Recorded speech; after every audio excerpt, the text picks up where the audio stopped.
기독교 신학에서 가장 다루기 어려운 주제, 아마 은혜일 것입니다. 왜냐하면은 너무 많이 일반적으로 사용해 왔기 때문에 우리는 잘 안다고 생각하지만 정작 그 은혜에 대해서 깊이 생각한 적은 없기 때문입니다.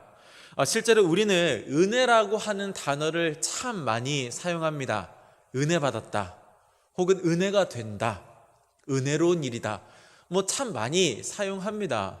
그러나 이 은혜라고 하는 단어를 관용적으로는 참 많이 사용하는데 정작 누군가 은혜가 무엇이냐 물어보면 그 질문에 당황하기 일쑤이다라는 것이죠.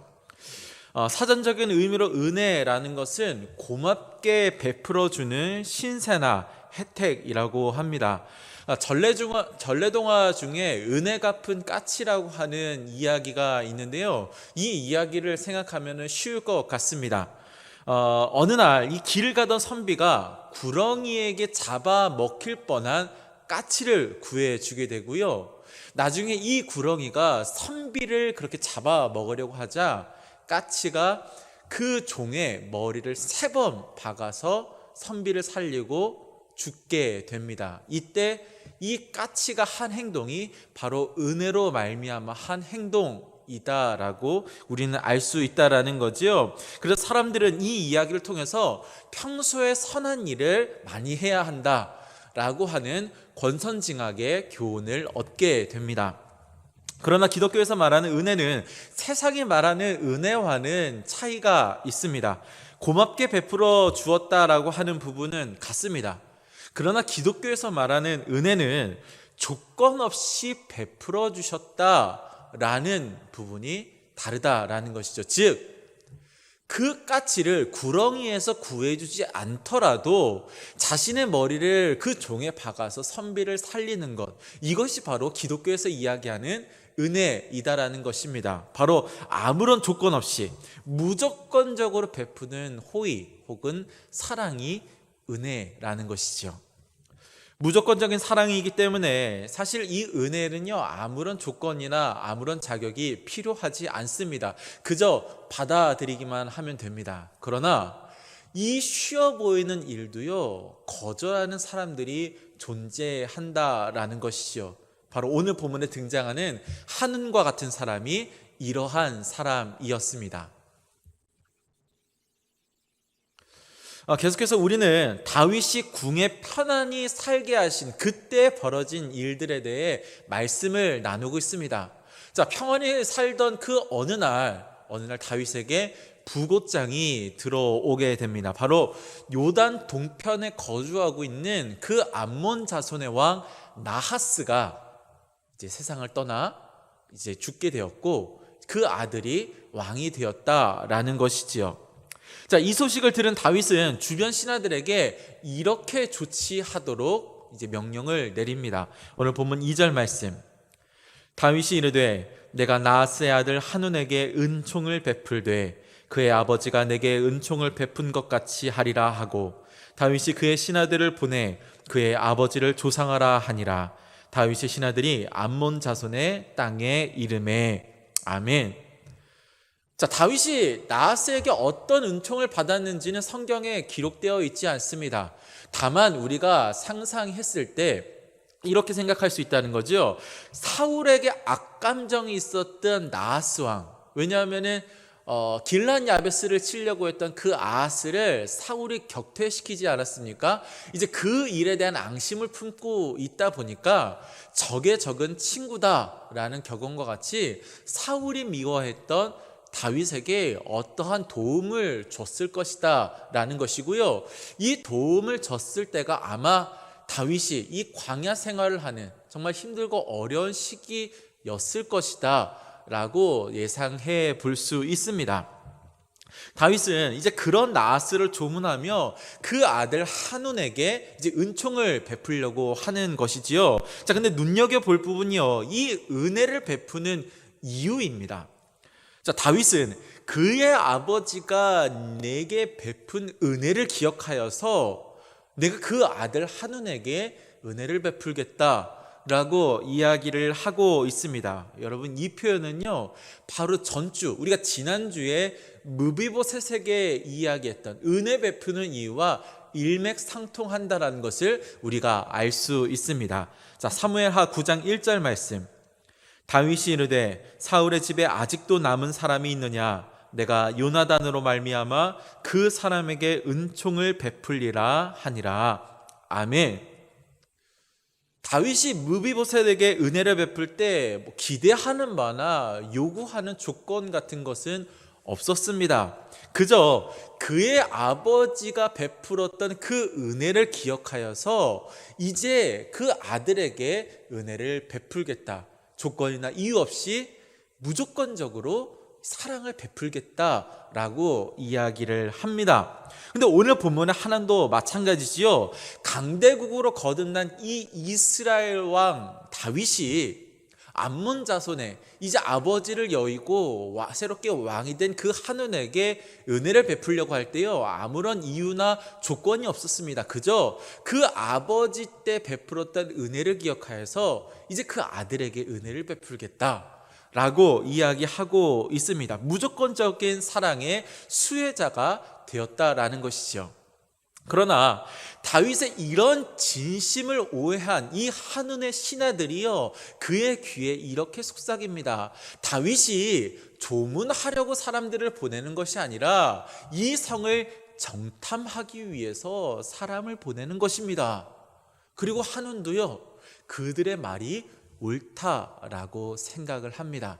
그래서 그 다윗이 보낸 조문객들에게 엄청난 모욕을 선사하게 되는데, 권위의 상징이라고 할 수 있는 턱수염의 절반을 깎아내고, 또한 그 옷의 절반을 잘라서 하체가 드러나게 하는 심한 모욕을 끼치게 된다는 것이죠. 자, 상황을 알게 된 다윗은 분노했습니다. 그러나 일단은 그 수치를 당하게 된 신하들을 먼저 생각했습니다. 그래서 을의 사신이라고 하면은 다시 왕에게 돌아와서 그 결과를 보고해야 하지만 오지 않도록 배려를 해주고요, 뿐만 아니라 그 턱수염이 자랄 때까지 예루살렘의 입구라고 할 수 있는 여리고에서 머무를 수 있도록 그들에게 배려를 해줍니다. 그리고는 그들에게 베풀려 했던 은혜 대신에 이제 징벌의 칼을 들게 되었던 것이죠. 다윗은 9장의 무비보셋과 10장의 한운 두 사람 모두에게 은혜 베풀기로 결심했습니다. 아무런 이유나 아무런 조건 없는 무조건적인 사랑이었습니다. 그러나 한 사람은 그 은혜를 통하여서 왕의 식탁에 참여하는 영광을 누리게 되고, 또 한 사람은 그 은혜로 말미암아 멸망당하게 되는 수치를 당하게 됩니다. 여러분, 똑같은 사람이 똑같은 은혜를 베푸는데 왜 이런 상반된 결과가 나올까요? 바로 이 은혜에 대한 그들의 반응이 이런 차이를 만들었다라는 것입니다. 무비보셋은 5살 때 도망을 가며 제대로 된 교육을 받지 못했습니다. 뿐만 아니라 평생 자기의 힘으로 걷지 못하는 불구의 몸이 되었지요. 그러나 그는 자기에게 베풀어 주신 그 은혜를 은혜로서 받을 수 있는 순전한 마음이 있었습니다. 그래서 그 마음으로 은혜를 받아들였을 때 왕의 자녀가 되어서 그 왕의 식탁에 참여하는 영화를 누리게 된 것이지요. 그러나 한우는 암몬 왕국의 그 왕자로 태어나서 어쨌든 나름의 고등교육을 받았고, 또 아쉬울 것 없는 그런 환경에서 자랐습니다. 그래서 그는 은혜라는 것을 이해하지 못하였고요, 무조건적인 사랑이라고 하는 설명보다는 무언가 꿍꿍이가 있다라고 하는 그러한 의심이 더 타당하다라고 그는 생각했던 것이죠. 여러분, 오늘 이 시대를 살아가는 우리도 마찬가지입니다. 아무리 시대가 어렵다라고 이야기를 해도요, 평생 불구의 몸으로 살았던 무비보셋보단 어쨌든 넉넉한 것을 누렸던 그 한운의 모습이 이 시대를 살아가고 있는 우리의 삶과 더 비슷하다라고 이야기할 수 있을 것입니다. 그런데 그러다 보니까 우리 역시요, 은혜라는 것을 은혜로서 받아들이기보다는 무언가 이유가 있다, 무언가 꿍꿍이가 있을 것이다, 무언가 대가를 요구하는 호의일 것이다, 이렇게 생각하는데 더 익숙하다라는 것을 우리가 부인할 수가 없습니다. 그러다 보니까요, 이러한 마음들, 합리적이라고 나름 생각하면서 그 호의에는 이유가 있다, 그 호의에는 뭔가 대가를 요구할 것이다, 이러한 마음을 품게 되면서 나 스스로 너무나 괴롭고 힘든 경쟁 체제에 밀어넣게 되고, 또 다른 사람들과의 관계 역시 전쟁과 경쟁의 관계로 만드는 이런 어리석은 우를 범하게 됩니다. 여러분들은 어떠하십니까? 혹시 여러분들 가운데서도 이 별일 없을 때도 늘 마음이 불안하고 주변 사람들과 늘 경쟁하며 혹은 전쟁과 같은 그런 관계를 맺으며 살아가는 분은 안 계십니까? 만약 그렇게 살아가는 분이 있다라고 한다면 여러분들 마음 가운데 정말 은혜를 은혜로서, 호의를 호의로서 받을 수 있는 순전한 마음이 있는지를 한번 꼭 점검해 보십시오.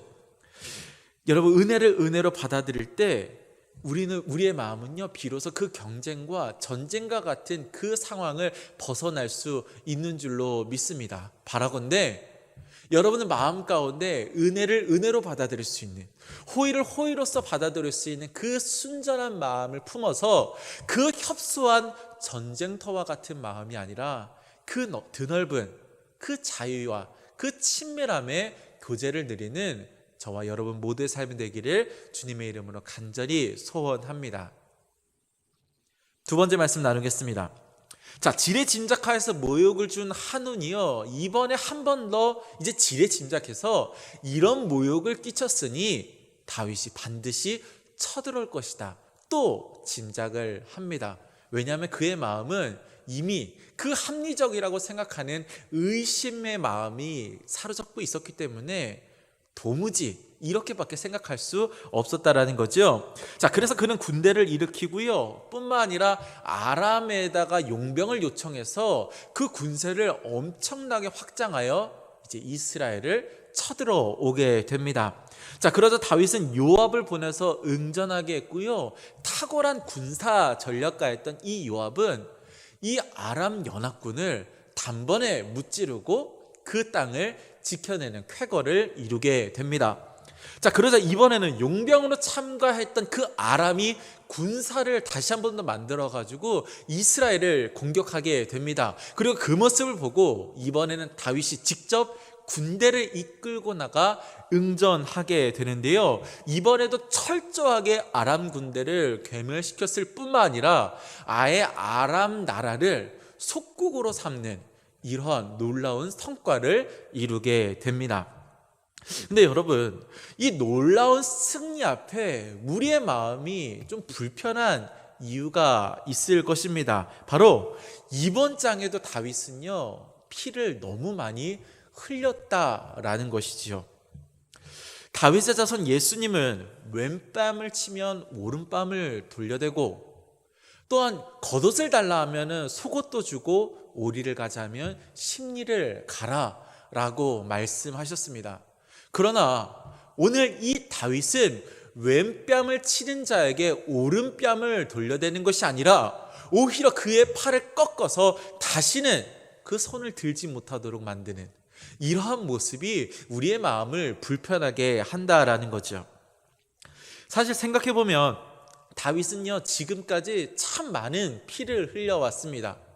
그 골리앗에서부터 수많은 블레셋 사람들의 피를 흘려왔고요, 심지어 결혼 지참금으로 블레셋 사람 100명의 포피를 요구하자 200명을 죽여서 그들의 포피를 바치기도 했습니다.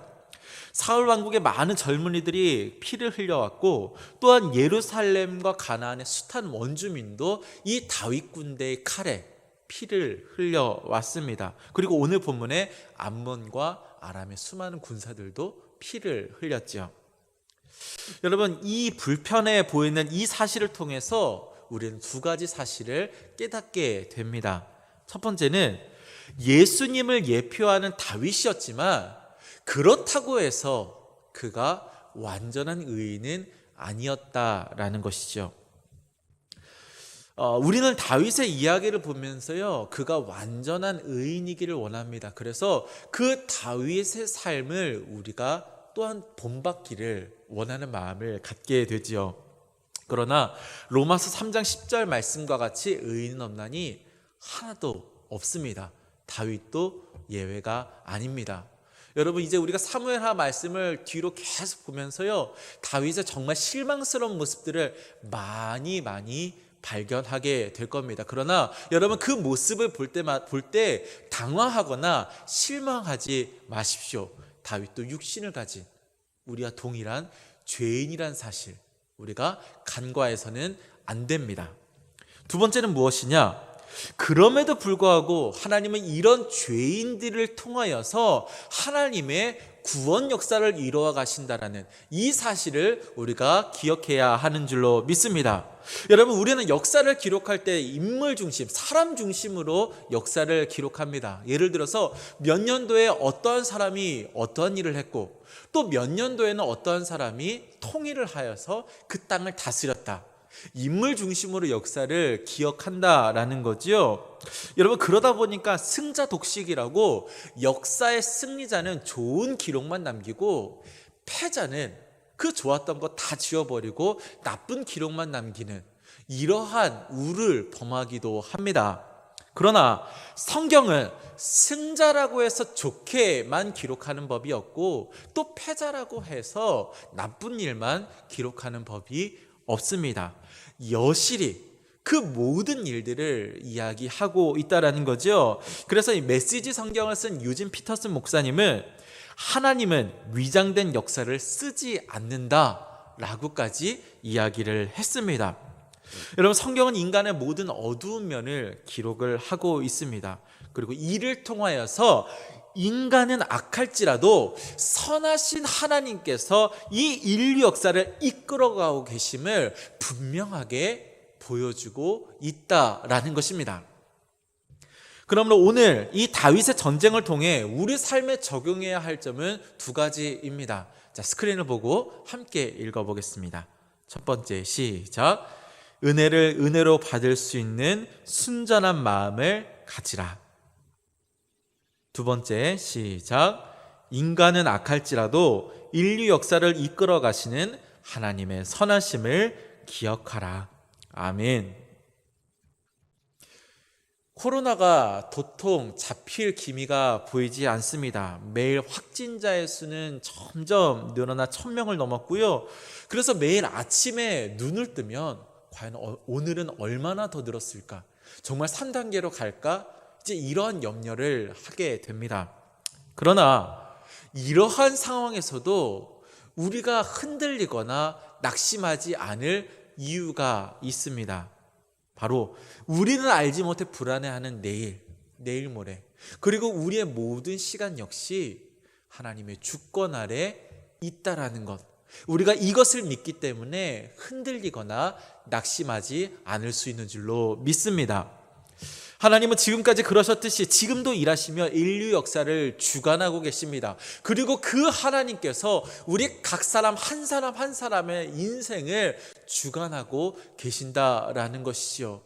특별히 가장 좋은 것 베풀게 원하시는 그 주님께서 우리는 이해하지 못하지만 우리를 그 가장 좋은 길로, 그 선하신 손길을 통하여 인도하고 계시기에 우리는 이 나그네 인생길 믿음으로 걸어갈 수 있는 줄로 믿습니다. 여러분, 그 하나님을 의지하며 특별히 그 선한 길로 인도하시는 하나님의 인도하심 앞에 순복할 수 있기를 간절히 소망합니다.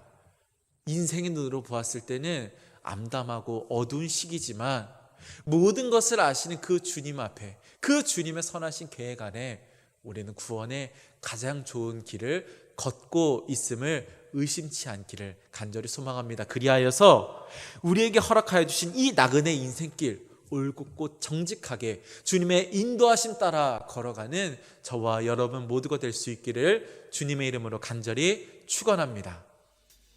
오늘도 그 선하신 손길로 우리의 삶을 인도하시는 그 주님의 신실하심과 그 온전케 하시는 그 선하신 뜻에 승복하여 오늘 우리에게 허락하여 주신 이 나그네 인생길 걸어갈 수 있기를 간절히 소망합니다. 특별히 정말 힘들고 어려운 그때 가장 좋은 것 베풀어 주고 계시는 주님께서 우리를 구원의 그 아름다운 길로 인도하고 계시다는 그 분명한 확신 가지고 나아갈 수 있기를 간절히 소망합니다.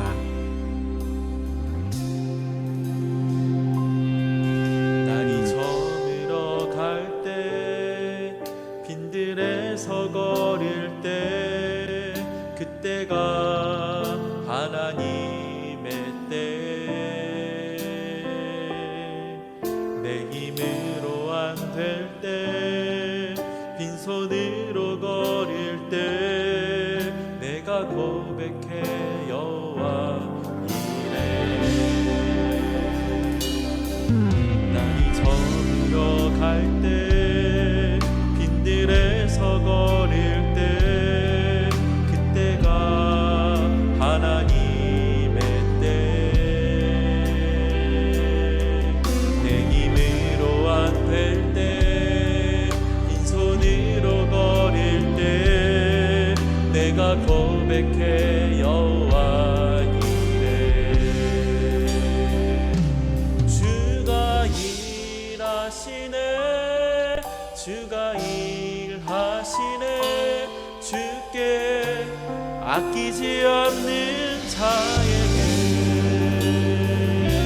주가 일하시네 주가 일하시네 신뢰하며 걷는 자에게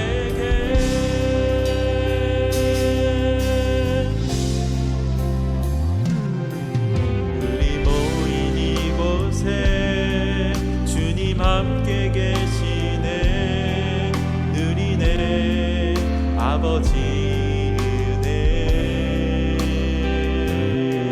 적은 떡과 물고기 내 손으로 드릴 때 모두 고백해 여호와 이래 주가 일하시네 주가 일하시네 주께 아끼지 않는 자에게 주가 일하시네 주가 일하시네 신뢰하며 걷는 자에게 주가 일하시네 주가 일하시네 주께 아끼지 않는 자에게 주가 일하시네 주가 일하시네 신뢰하며 걷는 자에게 주가 일하시네 주가 일하시네 주께 아끼지 않는 자에게 주가 일하시네 주가 일하시네 신뢰하며 걷는 자에게 주가 일하시네 주가 일하시네 주께 아끼지 않는 자에게 주가 일하시네 주가 일하시네 신뢰하며 걷는 자에게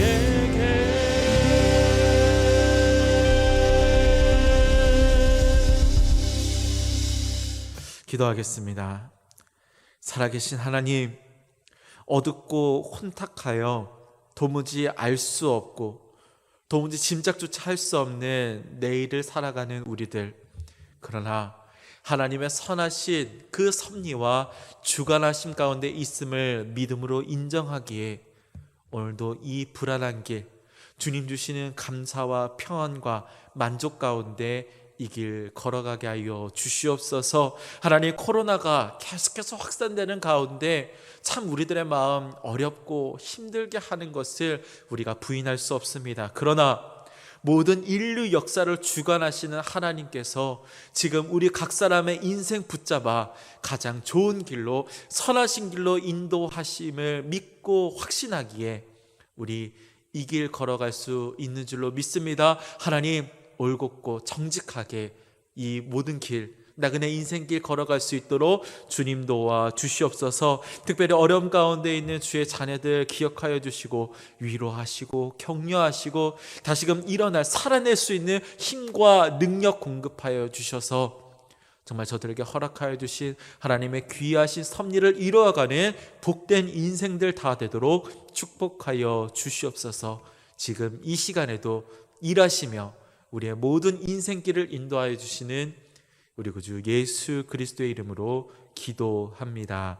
아멘.